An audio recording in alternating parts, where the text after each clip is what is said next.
सबैजना आरामै हुनुहुन्छ भन्ने लागेको छ। मेरो न्यू ब्लग स्टार्ट भइसक्यो गाइस। हामी चाहिँ ड्युटीतिर जाँदैछौँ है अब ट्याङ्की ट्याङ। आज एकदम घाम पुरै घाम लागिरहेछ। अँध्यारो भएकै छैन। अस्तिकोमा चाहिँ अँध्यारो भएको थियो, अब यसमा अँध्यारो भएकै छैन। भन्नुको मतलब अस्ति त अब मर्निङ सिफ्ट थियो, अँध्यारो अँध्यारै थियो। अब अहिले नाइट सिफ्ट एकदम उज्यालो छ। हामी ड्युटी जाँदैछौँ।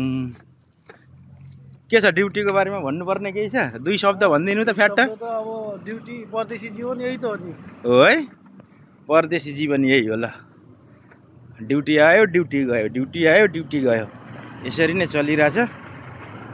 हामी एकदम हिँड्दैछौँ ड्युटी, स्वयं स्वयं स्वयं जाँदैछौँ। अलि मास्तिर आउनुपर्छ। मास्तिर आएपछि गाडी आइपुग्छ, गाडीलाई वेट गर्नु पऱ्यो। गाडी आउँछ, त्यस पछाडि जाने हो। ले चाहिँ हामी यहाँ दुईजना दाजुभाइ यहाँ लखर लखर लौरी ठ्याक भने जस्तो हामी यहाँ हिँड्दैछौँ, हिँड्दै हिँड्दै आउँदैछौँ होइन। ल है त।